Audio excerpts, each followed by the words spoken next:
Welcome to Points in the Podcast. I am Elias Schuster. As always, I am joined by Matt Rooney. And Matt, we sit here today. It's February 1st, the day hmm that we're recording this. That is exactly 1 week from the trade deadline and Groundhog's Day Eve. So I don't know which one's going to be more exciting from a Bulls fan's perspective and from our life's Probably perspective. Groundhog Probably Day. Groundhog Day. Yeah, Groundhog Day Eve. Yeah, yeah, just that's going Groundhog. to be Just significantly that's more exciting. But we're not going to start with the deadline. We're not No, going to I do it. refuse. Yeah, I refuse to begin another show with a doom and gloom conversation about the NBA trade deadline. Don't worry, we'll talk about it. It's coming. Like we There said, it's will only be a doom week and away. gloom. There will be Don't you that, worry. but this time we're gonna end the show with that. And I feel like for my own mental health, for all of those listening, we should talk about something a little more optimistic, a little more upbeat, and just more of the here and now. So I want to start with Coby White. We ended the last show kind of giving him some props, giving him some love, but there's he deserves more. He deserves more of our time, more of our He does. attention, and I think he deserves more of the NBA's attention in general for what he's been doing this season. Unfortunately, it's been on a bad Bulls team. It's been a team that's stuck in mediocrity, but there's been nothing mediocre about his performance this year. So we're going to talk a little bit about him and also about Ayo Dosunmu because he's been another bright spot. Both two young guards for the Bulls to build around, and then, like we said, we can wrap the show up talking about some doom and gloom. But first, let's quickly recap where we're at in this Bulls season, right, Matt? We sit here today. They lost. Same exact I mean, record they as last year through this amount of games. I think, yeah. if So I'm not that's mistaken. basically what I want to get to here. Yesterday, they beat the Charlotte Hornets. Sick. Uh, real sick. The 10-win Charlotte Hornets. Now their last few wins, I'll name them for you. Beating Charlotte, 117 to 110. Beating the Portland Trailblazers this past Sunday, 104 to 96. Beating the Memphis Grizzlies, 125 to 96. Beating the Raptors, 116 to 110. And beating the Spurs, 122 to 160. The reason I'm listing these off is because none of these are impressive wins. They're all wins that a team like the Chicago Bulls or who they believe themselves to be, who they say they are, you're supposed to get those wins. And their last impressive win would have been against the Houston Rockets, I guess, in overtime on January 10th, and that was at the beginning of the Yeah, month. Rockets team Otherwise, that's won like 4 games on the road all year. right. So that's the thing. If you want to call it impressive, you can, but it is probably the best win out of all of those that we just listed. And otherwise, you sprinkle in bad losses because you had, yes, Phoenix is Phoenix, but you blew a near 20-point lead to Phoenix in that game that you played a week ago or a little over a week ago. Lost by 2 after the Suns and Kevin Durant just ripped you apart. You can live with it because, like we said, it's Phoenix, but they had the game in their hands. They lost it. Toronto, very similar thing. 2 games ago, on Tuesday of It's this week, they pathetic. were playing the Raptors. Had control in that first half, just completely threw the game away. Even though Toronto was missing 3 of their 4 best players, Jakob Poeltl was out, R.J. Barrett was out, and Emmanuel quickly And were their out. best player didn't play well. Scotty Barnes had an off night. Right. So Scotty Barnes off night. Scotty Barnes played great in the game that the Bulls actually won a couple of mhm. weeks before that. And he didn't play well in that one. And the Bulls yet they couldn't they seriously, if you go and you just look at the game script, they handed it over because that was a performance where like we said, they were in control. They shot over 50% from the field. Everything about they had a bunch of guys in double digits, but what happened was they committed, I believe, 17 turnovers. They let those turn into 30 second chance points for Toronto to their 14, and they also lost the offensive rebounding battle, I believe, by in the second chance points battle, I should say, by 10 or so. So that's a game where they had it in their hands and they just handed it back over, and they nearly did that against the Hornets again last Yeah, they night. But tried. thanks to Coby White, who again we'll get to in a second, they end up winning that game. So yes, now I want to, Matt, like you said, what is their record? Their record is identical to last season. I want to give some love to NBC Sports Chicago's Casey Johnson because he was the one who made sure to note this on X, and rightfully so because it speaks volumes about where the organization is at. So last year's record through 49 games, 23 and 24. They had an offensive rating that was 23rd in the league and a defensive rating that was 14th in the league. This year, through 49 games, 23 and 26 record, identical. Offensive rating, 22nd in the league. So one spot better than or my bad. I'm reading these backwards. Whatever. They're identical numbers. So the This season, It's all the same, yeah. yeah, this season you have a 23rd ranked offense and a 14th ranked defense. And last season you had a 22nd ranked offense and a 13th ranked defense. They record 23-26 both seasons. So we've seen no change from this Bulls team. If continuity is the word of this front office, by golly, did they stuck to their guns, because this is this you can't get more, you can't be more all about continuity than this, right, Matt? You can't. Do you know what's wild about this continuity, and that we're in the exact same place pretty much we were last year? That's what in terms of continuity not is. just record, but the things we were hoping that we talked about before the show that would go right this year largely have. Like Coby has been, I mean, Kobe's taken a bigger step than any of us could have hoped. We were hoping he'd be like a nice accent piece to the big three. I'm just going to start using air quotes every time I say that now. Now Coby is the best player on the team. Like, he's made that big of an ascent. Patrick Williams, I know he's hurt right now on the shelf, but like after a rough start, he's been pretty solid. He's been doing those things that, impact winning, if you want to call it that, and affecting the box score and scoring a little bit here and there, but like more so, he's rebound better, defending's and better, scoring has been coming along. Okay. Ayo, who we are going to get to talk about, like he's having his best season of his career in this 5-6 game stretch, probably the best basketball he's played throughout his career of really any stretch. All these things are going right, and the Bulls are still stuck in the mud. It's literally like they are a car stuck in the snow or stuck in the mud, and the right rear tire is spinning, it's firing, and the back one's just stuck. Like, right. It's the pieces you wanted to be going at full go are, and they're taking that step. But because of your refusal to adapt and change kind of your core, your big three, if you will, refusal is keeping them stuck in the mud. There's only so much, right? There's only so much growth that you can see from a team when you don't change anything, right? Like there's only, when you don't move any of the pieces around, and like I said, I don't want to get into all of that at this point, but yeah, there's only so much growth that you'll see in a team when you've made one trade over the last 2 years, and that's the fewest in the league, and that's still an astounding statistic, right? So that's why you're going to have these games that we've seen. I think the last 2 games in general really pretty much describe where the team's at, right? You have an extremely disappointing loss against a team you should have beat in Toronto, and then you do beat a team that you're supposed to beat in Charlotte. It's just it's both are bad teams. Both are and that inconsistency is exactly what describes this team, really, and describes that 500 nature that they're always going to be hovering around, which they're not even 500 right now. We can't even give them that credit. And they weren't last year, even though I always thought it was funny in the press conferences after last season. Arturis and Billy, and the whole mindset was basically, well, we're 500. And it's like, well, actually you finished below, but you weren't. Yeah. So let's just call it what it is. Yeah. Let's call it what it is. So right now we could talk about hovering around. They're basically a 500 team, but also they're not. They're below that. There's a difference between being a couple games below 500 and a couple games above 500, especially when the league has this much parity and is this competitive. So there, when you're a couple games below 500, you are a borderline play-in team versus a borderline top 8 team, and that margin for error is a big freaking difference. Yeah, it's a big difference between a truly competitive team and a not. Quite literally, the difference between a couple games above 500 or a couple games below 500 is being the 7 seed, ahead of Miami or tied with Miami and within shouting distance of getting yourself out of the play-in in that 6 seed. That's the difference. And because they have these games like Toronto the other night, or like, I know they won last night, but like these games like Charlotte where they kind of don't really show up for a little while, and then sometimes the team's bad enough that they figure out how to win, because they have too many of those games, those inconsistencies. That's why they are where they are.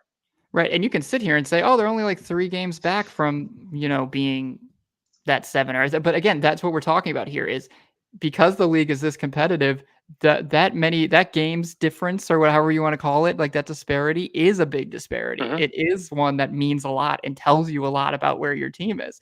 Like, could the Bulls string together some bad wins and get above 500? Sure. But like, they're not at the level of Miami, who's, only 2.5 games ahead of them. We all can agree on that. They're not the level of Indiana, who is 5 or 6 games ahead of them, or whatever it might be. And then same thing as Orlando, who's again 2.5 games ahead of them. You're not that, or 1.5. What is it? I don't know. But 2.5, regardless, yeah, I okay, believe. 2.5. Yeah, regardless, you're not at that level. So it's we can all easily look at the standings, even though the games may not be too far apart. We know who's better, and that's something that we always have to keep in mind. But like we said, optimism. We're going to be optimistic here. Coby White No, we're continues not. to play. We're going to try. We're going to try. Coby White continues to play great basketball. Last night, perfect example. He finished with 35 points, which was one shy of his career high of 36. He dished 9 assists, 7 rebounds, got to the free throw line 9 free throw attempts, and he went 12 of 22 from the field. Again, doing it against Charlotte. Sure, Charlotte's not a very good team. We all know that. But he does it in his home state. And I kind of wrote this on Bleacher Nation. It feels borderline poetic for him to have that kind of performance, the best one of the season, back in his hometown or close, to his hometown and home state of North Carolina. He was the all-time and is the all-time leading high school points getter for North Carolina basketball.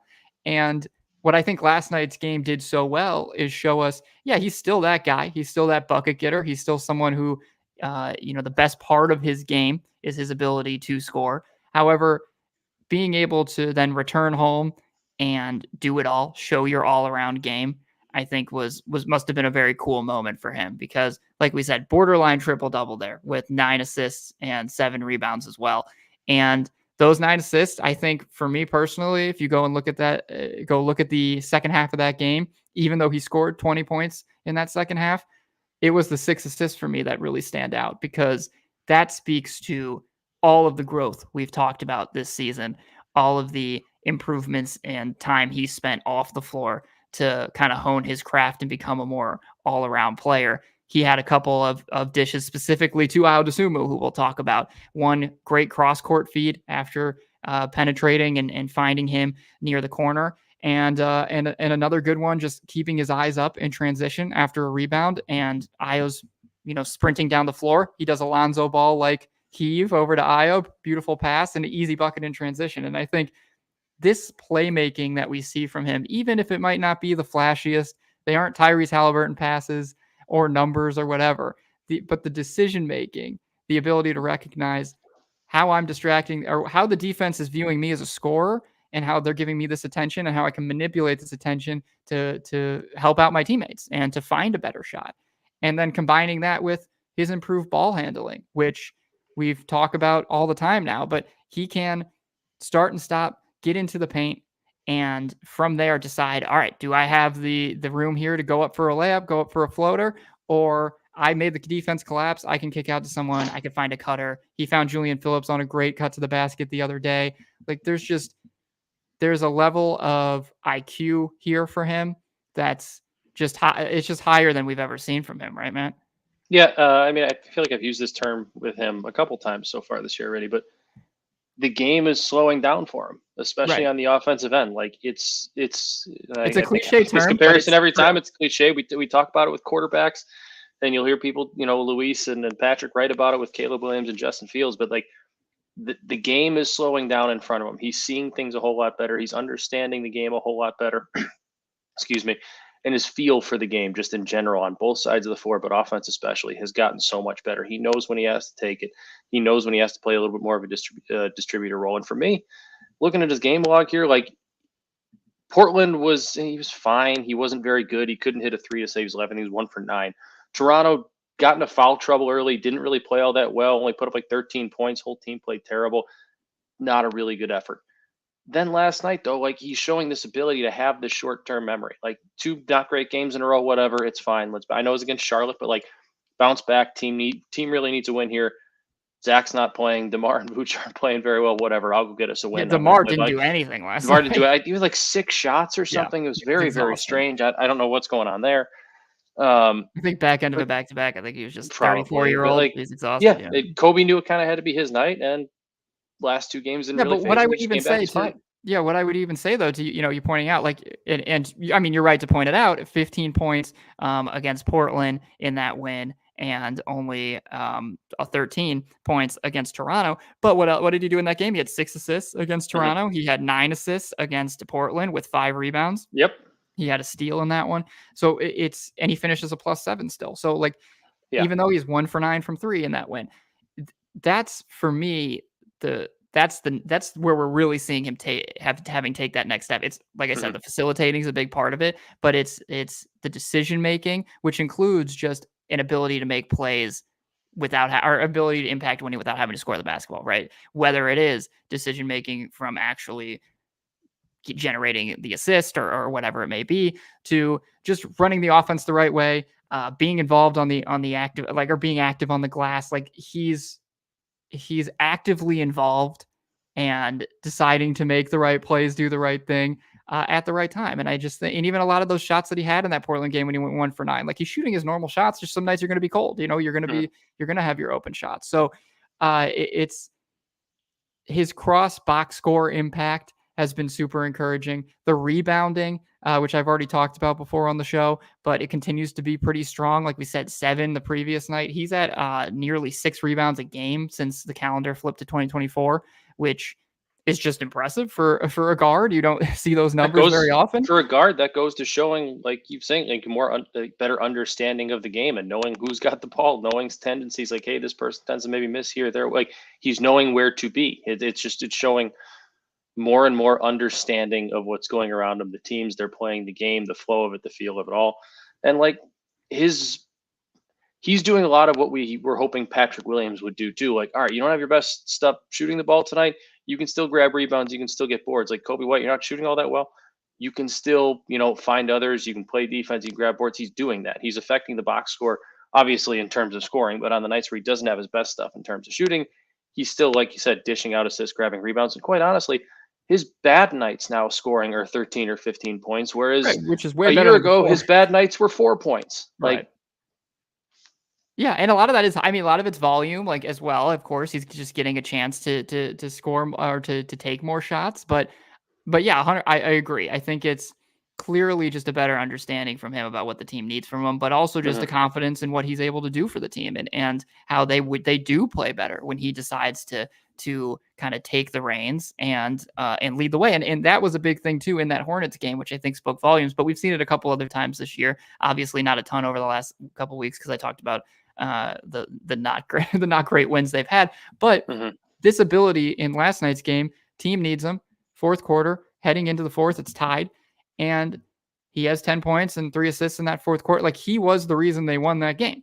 And whether it be through, like we said, the 10 points, hitting some big shots, but then over like a 2-minute span, he dished those 3 assists for 3 big buckets that ultimately put the team up 10. So that's like, I'm not going to throw around the word superstar or whatever with him, but that is the like star ability that you want to see someone take, which is recognize the moment, recognize my team's in a tough spot, and help them get over that hump. And I was thinking about this last night. I'm not going to write it. I'll say it on here, but it's like, it could be taken this wrong way, whatever. But like, that's something, like what I saw Coby White do last night in a lot of ways is something that, like, I haven't seen LaVine be able to do. And that's not to say, oh, like, Coby White's now better than LaVine, but whatever. All I'm saying is, he might be. Coby White, who knows? But all I'm saying is that Coby, like, took over that game in a winning way, if that makes sense. And LaVine, we haven't really seen him be able to do. He did that one time in Charlotte when he hit that 3.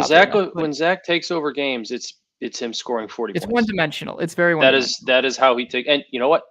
It's pretty darn important dimension if you can do it. That's not necessarily a knock on Zach. Sometimes you need to. If you can go get 40 on a given night, go get 40 on that night. That's probably going to help your team win. And more often than not, I guess earlier this year when he had 51, they lost. But like that's obviously a good thing. It's not necessarily a knock, but I think that's a very good way of putting it. And that's not meant to be a knock on Zach LaVine more as it is a compliment on Coby White, and maybe says more about the position he plays as a point guard. Like, he's capable of taking over the game in multiple facets, not just, oh, I got hot from 3, keep feeding me, I'm going to put the ball up. Like, he's getting hot passing the ball. He's getting, he's, like you said, rebounding, defense. Like, his feel for the game seems to get better as the moments get tighter. I'm not worried when I watch Coby at the end of games. Like, I feel comfortable with the ball in his hands, and I'm not worried about blinders being on. Whereas I wish he'd get the ball more at the end of games. Yeah, I mean, there's been a couple instances where he should be the guy now. I love DeMar, but we know what you're going to do. Let me see what Coby can do. Yeah, you can sprinkle it in here and there, but we've seen games, and I think the Toronto game was a good example of that. Like DeMar was doing the thing that he does, where he tries to score every possession down the court, and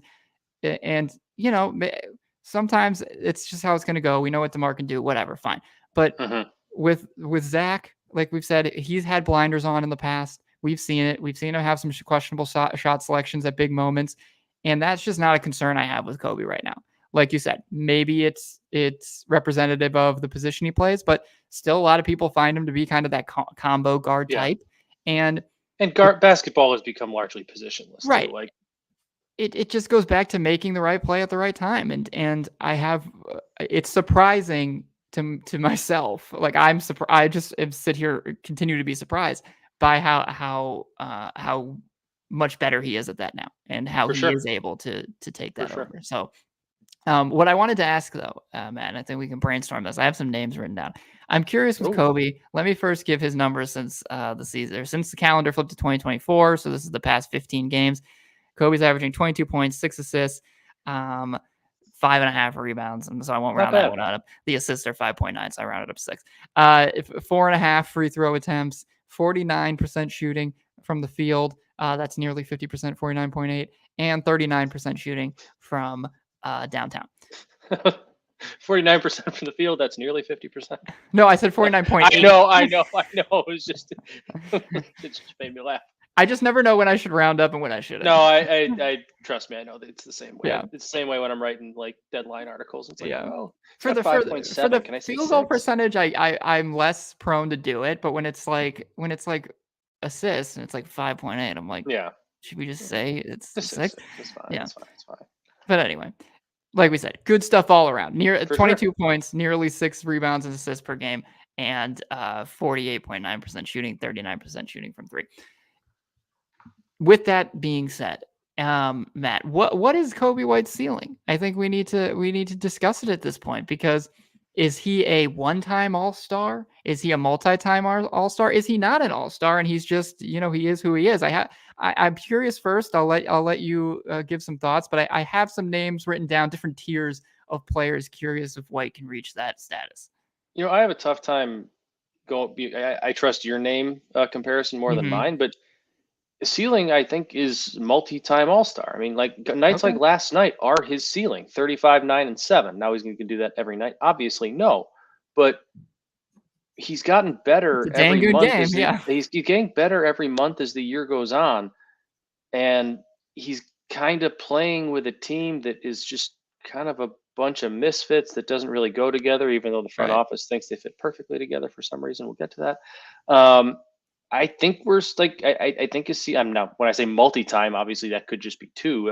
I'm not saying he's going to be an Levine's a 2-time All-Star right now. Yeah. But like, I think he can be in that echelon for sure. And I've been saying it for a while now.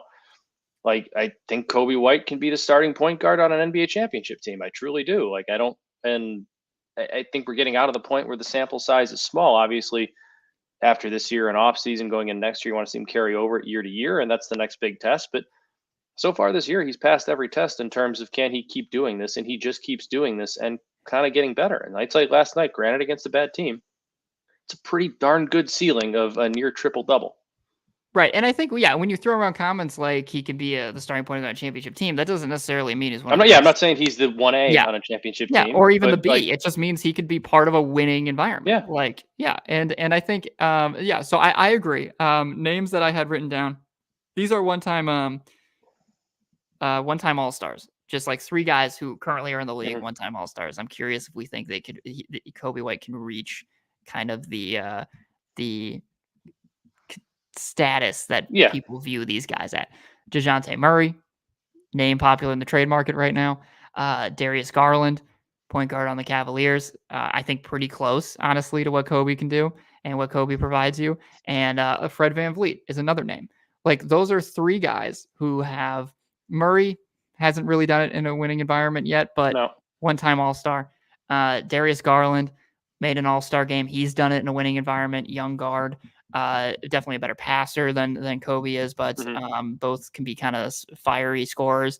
And Fred VanVleet, obviously point guard of a championship team, kind of hard-nosed dude. Another guy who shoots it well from downtown. and Kobe's honestly more efficient scoring the basketball than Van Vliet is. But those are 3 one-time All-Stars. Can we see Kobe reaching a status of those 3 guys in the name? I feel like, yeah. I absolutely think so. Okay. I'm totally there with those 3 guys. I mean, I think Darius Garland probably the best of those 3. I mean, obviously, is he back yet from He's still broken jaw injury? he's He's about to coming come back on the way back. Like I think he's the highest ceiling of the least of the 3 you mentioned, but like He's only 24 too, so I have no Kobe's reason to a year believe younger. why Coby White can't be in the same conversation as those guys and be talked about in that level, if not maybe even a little bit further. Yeah, I think Garland's an interesting comp. Not necessarily they do things differently, but there's also some similarities there. I just wonder. I wonder if you replace. That was the most intriguing name to me. That that one sounds like a pretty fair. Garland's a little bit ahead of him now, but like a fair that's right Yeah, there. I wonder if you put Kobe like on that Cavs team a year ago with like instead of Garland, like what that looks like. I just that would be an interesting one to see. And then. So another name, this is someone who hasn't made an all-star game, but like has notoriously been very good. I wonder if Kobe's ceiling is like a CJ McCollum, who is similar position as well, or like similar combo guard mentality. Hard to believe he hasn't made an all-star team. Yeah, I know it's right. It is, but that's what I'm curious about. Is like, could we be have that conversation about Kobe in 5-6 years where it's like, man, he's been really good, but he's just never. He's never what cracked. This goes back to, and this is what I said like 2 podcasts ago about me actually like wanting him to get a look in a play-in tournament in a playoff series. Where's CJ McCollum play before this? Or even now when he played in Portland, he's played New Orleans. Those are not necessarily big markets that get all the attention that, have the spotlight on them. Granted, they've been in the playoffs in those times, but when they are in Portland, they're tipping off at 9:00 and playing the Thunder and nobody's watching the game. Or the Pelicans don't have Zion and they end up losing a series. Like, he's played in markets that haven't really allowed him to show off what he can do. And that's part of the reason, or he has, but it's I know not what you're saying. showing. Yeah. That's why I want Kobe to go get to a playoff series and have a 35-9-7 game against the Bucks that maybe you lose, but people are like, oh man, that guy's good. Because that's quite honestly, to get into an all-star game, that's kind of what it takes. You need when you're on that level, like that type of player, you need to start earning that reputation. Otherwise you're just never going to be in the voting because, nobody promotes you. Yeah, so I think CJ McCollum's another just interesting kind of comp for what Kobe's career could turn into, which I'd be very happy even if it did. I mean, McCollum when he was in Portland was averaging 22 really points good. a season basically, and was like he was a legitimate Robin to Lillard's Batman. Right, he was a Robin that also had that team in the playoff picture every single year. They got to one West Finals together, but I mean, for the most part, it was a good number 2 on a top 6 team in the West pretty consistently, or a top 7 team in the West. So so that's an interesting one. Then so a bar above that is a question. I wrote this down just for some reason. Jordan Poole, Malik Monk. Malik Monk specifically is a name that I used to kind of compare Kobe to. I think Kobe can be better than him at this point. From what we've seen this season, is he better than Jordan Poole? Coby White? What do we think? Yes. Yeah, I don't know. Yes. Right now, it seems like that was just funny to me. Kobe, I feel like Jordan Poole's got some truthers out there, and I'll say Kobe has a better feel for the game than Jordan. Yeah, he might know when to stop heaving threes up. Yeah, I would, even if Kobe was on, and that's not just because Jordan Poole's left to do whatever he wants with Washington. Kobe, if he was in Washington, I bet he would be more in control, a little more disciplined. Yeah, better feel for the game. So one bar up, though, we'll end here. Can Kobe reach like the status of like a Darren Williams? That's again different players, but that's a 3-time All-Star. That's a 2-time All-NBA guy back in the day. Now he was a way better, he was more of a true passer, point guard. Yeah. Or Kemba Walker when he was in his heyday, and had about 4 All-Star appearances. And then currently today, a name that I threw out is like Jalen Brunson. At their peaks, these are all guys I saw at similar. I could see, having been considered by the masses, by NBA fans, as on a tier together when they were at their peak. Can Kobe reach that level, which I think is a level above the names that we are, that we already talked about? Yeah, I mean, sure he could. I mean, like Jalen. Let's just look at Jalen Brunson. Do we think he could be as good as Jalen Brunson is right now? man, like, am I betting on it? No. Do I think that the ceiling could potentially be there? Sure, because I have seen him play really good stretches of basketball for a while.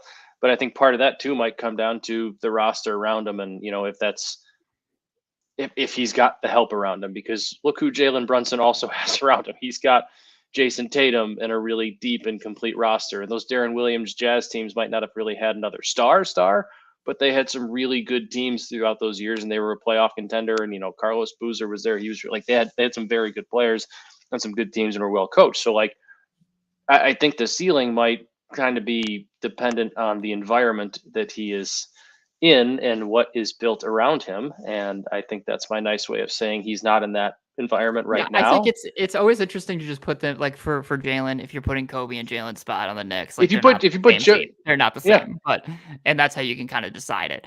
Oh wait, I thought you said Jalen Brown for a second, not Jalen Brunson. No, Jalen Brunson. Yeah.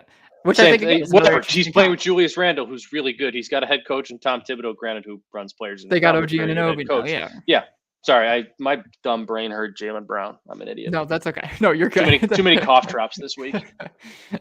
You've been feeling real good on those cough drops. Yeah. Medicated kind. The medicated kind. Yeah. So I think Jalen Brunson's an interesting goal for Coby. See if he could get up to that. Jalen Brunson's a guy too who he was good with Dallas, but there was kind of the year before he signed with New York, he got better and better and better. Then oh my god, another big leap, and he'll be an all-star tonight probably. Yeah, and if Coby can take a big leap next year, then sure that's where we was talking about earlier. Now he's been doing this game to game, week to week, month to month. Gotta see this year to year now. Gotta see how he starts next year, how he plays next year. Yeah, and the winning. That's when you can start saying matters. Obviously. Well, that's just not going to happen. And that's not for at least 2 years while he's under contract for the Chicago Bulls.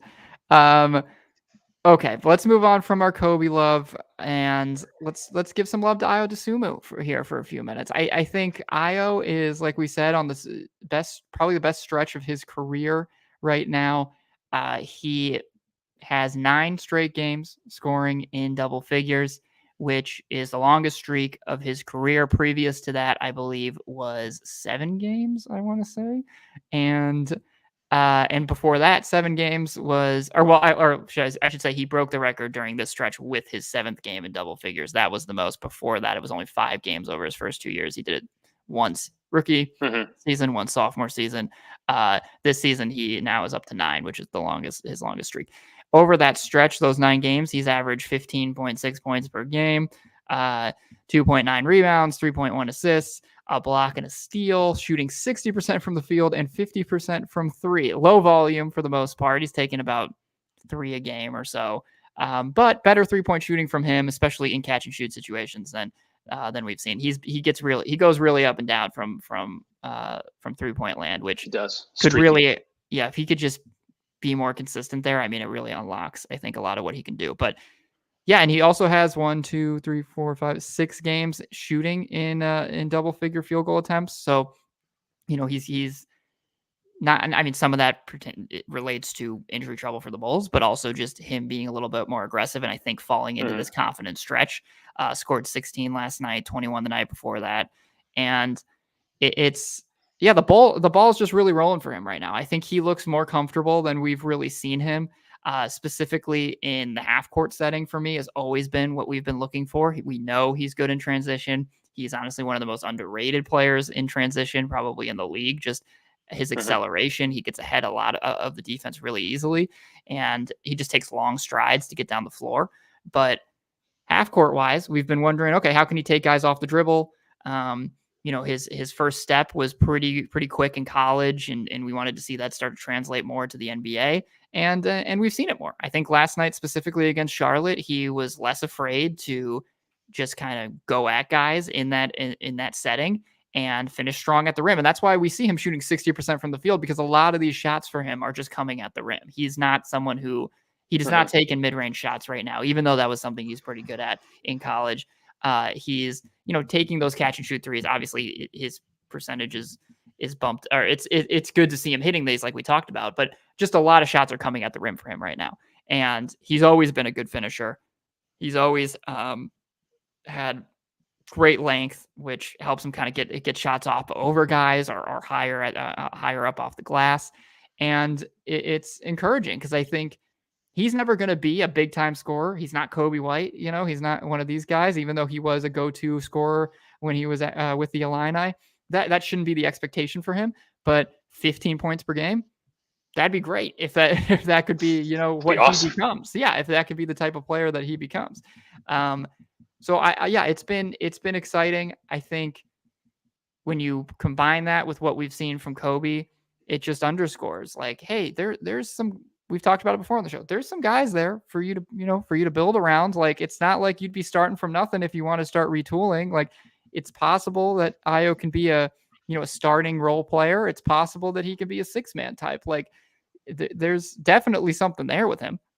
Yeah, I mean, you talk about every coach in every sport always says next man up, and Ayo's gotten bigger roles when Zach's gotten hurt and the team's gotten, the health has been depleted, and he's stepped up and this stretch more so than the first one. Like, this stretch, he's been phenomenal since he re-entered the starting lineup and kind of been given this bigger role to play. And yeah, like, he seems like, again, he signed a 2-year or 3-year deal. 3-year deal as well. So him and Coby both like 21 million too, which I think it's like 6 per or something like that. Like, he's a guy who you can count on. You probably don't want him starting, but with where the Bulls are at, like, obviously you have to have that happen. But like, yeah, in terms of 6-man or kind of like a second unit guard, like leading the second unit, he's definitely a guy that you can count on. Like, they're finding some gems to build around, but it's just insistent on a core that just doesn't work around them. That is just infuriating. Well, I think what we can relate Ayo, or what I give Ayo a lot of credit for as well, is I just think that the guy, it's such a meatheady thing to say, but I think that the guy is just like a winner, right? Like, and it's what he is. He plays winning basketball. He does things. He does things to. I heard this saying more in the last 2 weeks than I have my entire life. He does things to impact winning. Right. Like, he's scoring, he's grabbing rebounds. Some nights he's grabbing 5 boards. Some nights he's dishing 6 assists. He has a feel for the game and what the team needs from him on a given night. Not necessarily, I'm the guy who hangs out in the corner and hits the 3 when Coby drives and the defender collapses. He's got a feel for what he has to do. Now, he has been hitting that shot more often lately, which has been nice because I feel like in years past I've seen him miss that shot more than anybody else in the league. But he's been playing a lot better, and he's starting to hit that shot. His feel for the game has gotten significantly better as well. Feel for the game is what we should just call this episode. No, but it's true. They have 2 young guards. I think the fun thing too about Coby and Ayo is they kind of complement each other. They can definitely be on the court at the same time. Where Coby struggles defensively with his defensive versatility and his length, Ayo gets to clean that up. Where Ayo struggles with his 3-point shot making and his off the dribble shot creation. Of course, that's what Coby can do. So the 2 of them can really be out there together. And we've seen some fun minutes between the 2 of them over these past, over the stretch and that's what we want to see more of. So it's like, hey, give us more of these young guys going at it. But with Coby, something that I continue to really think about with him, and I get excited, or something someone I've always compared him to. And I think you can go back to when he was first drafted, and I kind of made this comparison. I wonder and Billy Donovan's head coach, so that's something to think about. I wonder if Ayo could be like a Dennis Schroeder when he was in OKC, which was mainly off the bench. Their 6-man. He was 6-man of the year caliber player in the 2019-20 season, where he averaged like 18 a game. That's a little too high. But in that 2018-19 season, he was averaging like 15 a game, 4 assists. He was still playing like 29 minutes per game for Billy Donovan, and was just that kind of, and he was always a solid defender as well. Like, he was just that good, versatile, important point guard, just good basketball player. Bench. Yeah, and obviously Dennis Schroeder's been up and down throughout his career, and he's known as the bag dropper. He missed out on that big contract, but he's a good basketball player, and I think he's been thrust into a starting role a couple times over these past few years, where I think he's better suited as probably that glorified bench guy. And I've always thought about Ayo as potentially reaching that mark, and a more efficient version of Schroeder, honestly, because Schroeder's, if you look at his efficiency throughout his career, is not great, and Ayo's can be potentially a better finisher in a lot of ways. So, I mean, we're throwing out. I don't know why I'm throwing out so many comps on this episode, but I just think that Schroeder's a longtime veteran NBA player, guy who's been in the league a long time, a guy that a lot of teams can kind of trust, been on winning teams. I could see Ayo's career turning into a very. That'd be a big win for the Bulls too. Yeah, if he be a could big turn win. into someone if he could turn into Mhm. someone like that, great. The last thing I want to mention about Ayo that I just kind of had written down here is obviously defense. We've talked about him. That's what has mostly been talked about with Dosunmu since he's come into the league.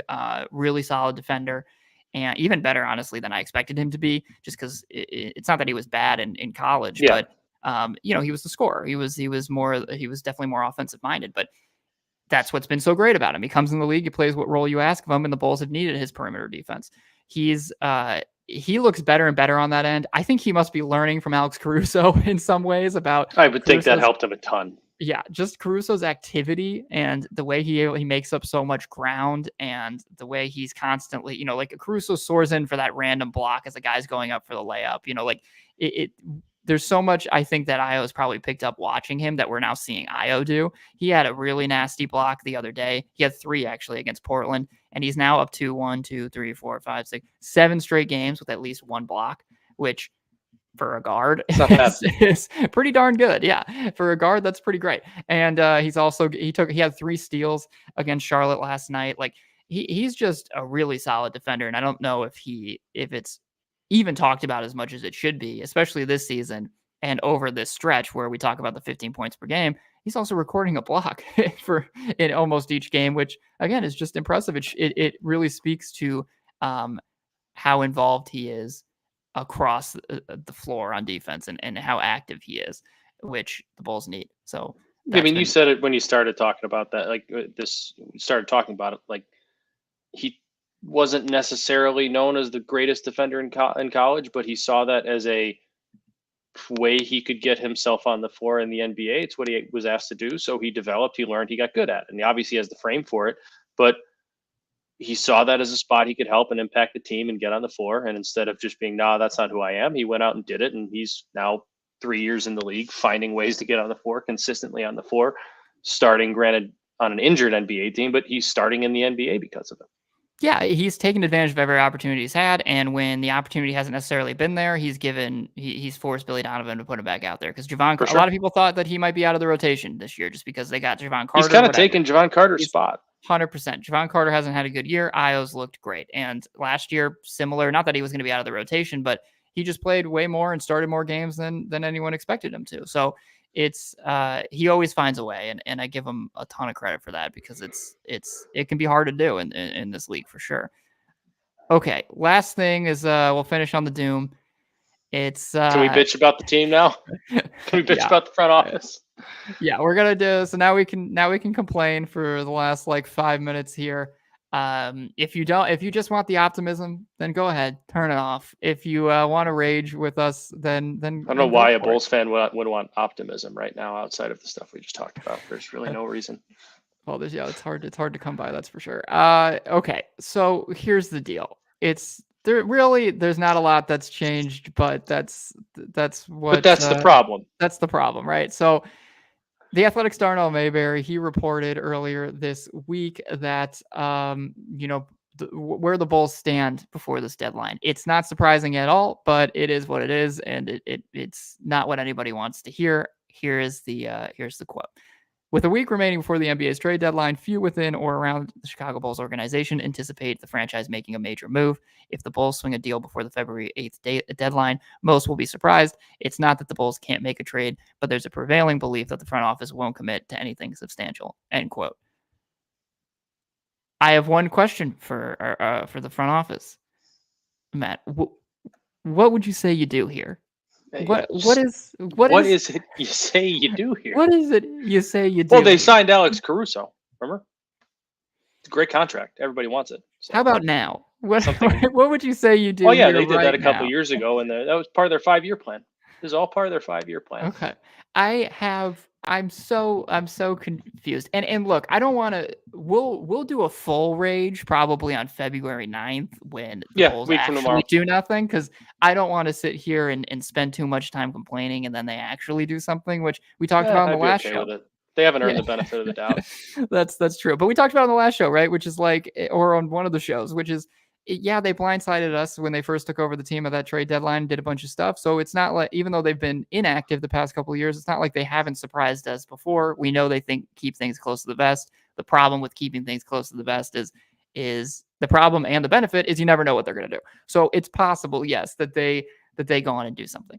But if we're just going off recent history, if we're going off recent reports, which I just read, the most likely outcome here is that they sit on their hands once again for a third straight transactional period. And even if they make a move around the margins, which I guess would be probably trading someone like Andre Drummond, whatever, I'll it's probably keep him too. Yeah, right. It's the idea there, which is the front office won't commit to something substantial. Why? We talked about at the beginning of the show. You're in the same place you were last year. You're ninth in the Eastern Conference. Why would you not commit to doing something substantial when your organization is currently headed nowhere? It doesn't make any Do they sense to me. think Lonzo? Are they still planning on Lonzo coming back next year? Like, is that part of their they're not saying it, and they won't say it. Like, guys, if we just stay the course until Lonzo's back, we're gonna be fine. So it worked that 1 year for half the season. Like, if we just get him back, he's already running and stuff. Wow, we could be right back here. I don't know. I mean, this is what I wrote yesterday, and I think it's just become I'm believing it to be more and more true as the time goes by. Is I like what I understand is you don't make trades just to make trades. No one's asking for that, right? But you have guys that are worth some value, and even though it takes two to tango, what I'm starting to believe is that the Bulls just have zero idea how to dance. Like they don't want to go on the dance floor. They don't want to be anywhere near it. They're sitting in the corner. They're downing cupcakes. I don't know. They're just whatever. They're at the wedding and they're at the dessert table and they want to go nowhere near the dance floor. And I don't know if it's them being scared. I don't know if it's what it is, but the fact that they feel the need, or not even the need, but feel like it's fine to just keep sitting there and do nothing is one of the most mind-boggling things I've seen for any team across any sport. And it sounds dramatic, but again, one trade over the last, or since 2022, the calendar flipped to 2022. They've made one trade, fewest of any team in the NBA. And it was a draft pick. And it was to draft Julian Phillips, right? They sent 2 second-round picks to draft Julian Phillips. Every other team has made at least 2 more moves. And then you have teams like the Celtics have made 14. You've had teams that a Celtics team that's been to the Eastern Conference Finals, 4 of the past 5 years, 3 of the past, whatever it is. They've made 14 trades. You can't keep preaching this win now mentality and the fact that you want to stay competitive and then do absolutely nothing to stay competitive. I think one of my big points too has been, even if your plan is we want to win and we want to be a true contender, fine, great. Then you got to be aggressive and keep making trades to add talent to make sure that you're not the 9th seed. If your plan is we want a blue chip prospect, which sounds like that's what they want in a Zach LaVine trade with Detroit, they want Jaden Ivey. They want one of their blue chip prospects. Okay, if that's what you want, then you need to be willing to tear things down, stock up draft picks, draft a blue chip prospect, or throwing Caruso and other guys to be able to go get a blue chip prospect, but you don't want to move Caruso, your best trade asset. So you sit here and they're burning the candle at both ends, and I have no where it's not going anywhere. It's all going to lead back to the same middle ground, and that's what's most confusing. What's infuriating for me, and I have this coming out later in NBA notes. I talked about it a little bit, but you and I were messaging back and forth, and I was looking at Casey Johnson's mailbag, and Casey does as good of a job covering the Chicago Bulls as anybody. And he's been doing it forever. So, he kind of has the ear of people in the organization and vice versa because he's been doing it for so long, because he's been around the team. And he talked about the DeMar situation, and he mentioned in his mailbag today that basically that a DeMar extension in the offseason could happen. And because DeMar loves being here, and I feel the need to preface this every time I say something about him because I really like him and he's been a fantastic Bull and he is a great locker room guy and I understand why they love him here. DeMar shouldn't be here next year. He's going to be 35. He should probably want to go win a title somewhere and it's not going to be here. Yeah, he shouldn't Quite honestly, the Bulls should be looking to move on from him. They should be looking to trade him now. Right. He should not be looking to take pay cut to play here. Granted, he will. And so I shouldn't say he will. It was rumored or said by KC Johnson or speculated that maybe he would be interested in that, which who knows, maybe that means he is, maybe that means that is just speculation, who knows, but that means next year they really are just looking to run this thing back again, with the exception of whatever the hell they can get for Zach in the offseason. If DeMar was 32, I would be like, all right, you know what? I'm Sure, not 100%. in love with the idea, but okay, fine, let's do it. Let's run it back. But he's going to be 35 years old. And he's a very, very good basketball player, but he's not a great one. You kind of know where the ceiling But is. Obviously, you don't get better when you're 35. yeah, well, what all I was gonna say is, okay, and let's again, it goes back to what I said before. You made that comment, which is, okay, if you want to resign Demar, if you want to keep him in the picture, if that's your plan to try to stay competitive, and you want to have a six-time All-Star still in the, one of your top three guys, whatever. Okay, fine. Then where are the other moves to make the team Yeah, competitive, to add the talent? Where are the other and do where something around him. right? Because I Because love Alex Caruso, but Alex Caruso himself is not good enough to make this team as good as they want. Could the assets you might get for him in return? Maybe not, but you probably got a better chance of doing that than one more year of Alex Caruso at $9 million before he goes to free agency and becomes a very highly sought after free agent and probably leaves. right, and people could sit there and say too, like, as I sit here and I claim, like, okay, where are the other moves? Where are the other aggressive trades? Then to add people, and they're like, well, they don't have anything, and I'm like, you're right, they don't have a ton of stuff to Whose be able fault to is trade, that? so you can't just sit there. Yeah, then you got to figure out a way to get the assets to then trade for the guy. So it's just there's all I would understand any direction people want to go with it. The fact of the matter is they're sitting there and they've done nothing. And like I said, we have 7 days. So this could all mean nothing. They shock us and they do the right thing and they pick a lane. At least they pick a lane, even if it's the lane of re-signing DeMar and being aggressive and trying to add more talent. Who that talent is, no idea, but trying to add guys that make more sense. Fine, I'm not going to be happy about it, but it would make more sense than just sitting there Nothing. for another deadline without doing anything to change from the status quo, I which again I has been think what it is. I think they thought earlier this year when they, let it be known that Zach was looking to be out and they wanted to move him out, that they thought they were playing chess while everybody was playing checkers and they were getting out ahead of it.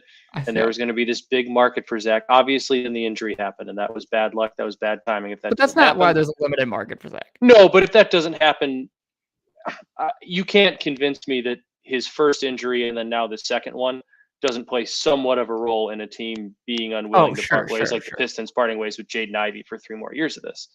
I do think that has something to do with obviously the poor start didn't help either, but I think they thought they were getting out ahead of it and they were going to get this early deal done maybe by December 15th at the latest, or not the latest, at the earliest, but a couple weeks after that, maybe at the latest, and they'd have half a season to really reset things and kind of jumpstart a new look team with the package that they brought back.